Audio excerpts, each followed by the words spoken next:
Hi kids, today I'll tell you a story from the Panchatantra known as the Clever Monkey and the Crocodile. Once upon a time, in a lush and vibrant forest in India, there lived a wise and clever monkey named Manu. Manu was known throughout the forest for his intelligence and quick wit.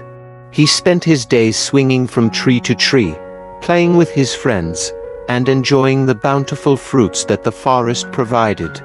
One day, as Manu was nibbling on a juicy mango, he heard a soft voice coming from the river bank. He looked down and saw a crocodile named Gyanendra basking in the sun. "Hello there, Manu," said Gyanendra with a friendly smile. "I've heard of your wisdom and intelligence, and I've come to seek your advice." Manu, always willing to help others, swung down from the tree and greeted Gyanendra.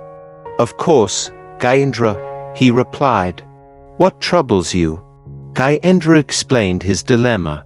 "Manu, my dear friend, my wife has been craving the sweetest of fruits lately, and I have heard that you possess a treasure trove of delicious fruits in your tree. Would you be so kind as to share some with us?" Manu, being generous and kind-hearted, agreed to share his fruits with Gyanendra and his wife. He plucked the ripest and sweetest mangoes and handed them to the crocodile. "Please take these mangoes to your wife with my best wishes," Manu said. Gyanendra was delighted and thanked Manu profusely. He carefully carried the mangoes in his powerful jaws and made his way back to the river. As Gyanendra swam downstream with the mangoes, he couldn't help but think about Manu's offer. "These mangoes are delicious," he thought to himself. "I'm sure my wife will love them. But if Manu's heart is so kind, then surely his heart must be as sweet as these mangoes." Gyanendra returned to Manu's tree with an empty stomach, but he had a sinister plan in mind. He put on a sad expression and said, "Manu, my friend, my wife has sent her thanks for the delicious mangoes.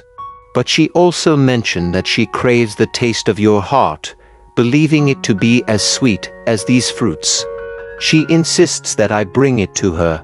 Manu, taken aback and alarmed by this strange request, replied, "Gyanendra, my dear friend, I understand the cravings of a pregnant wife, but it is impossible for me to give you my heart.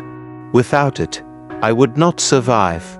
Gyanendra feigned sorrow and said, "I understand, Manu, but I must do as my wife wishes.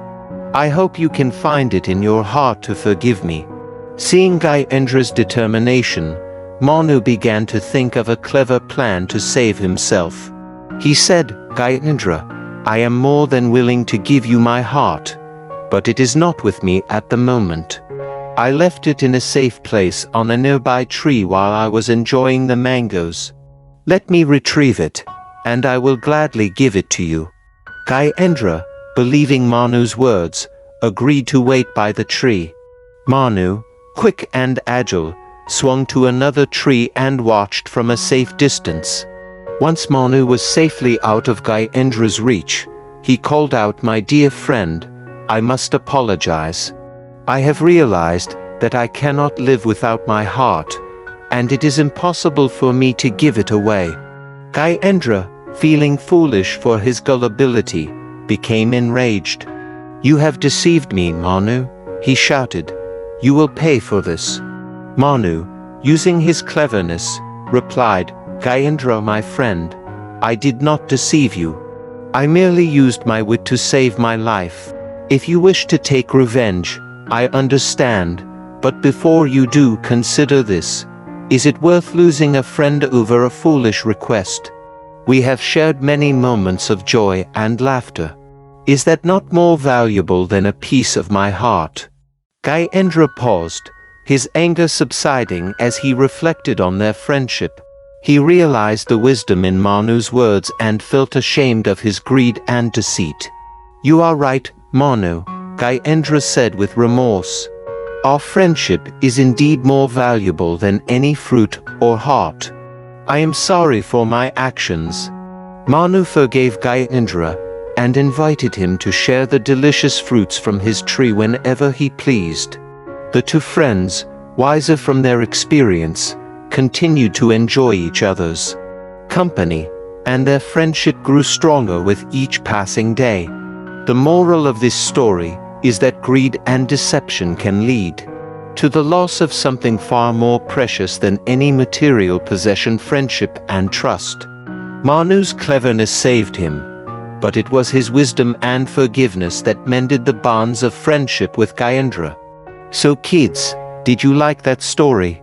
For more stories like this, click the subscribe button and the bell icon to receive notifications when new videos are posted.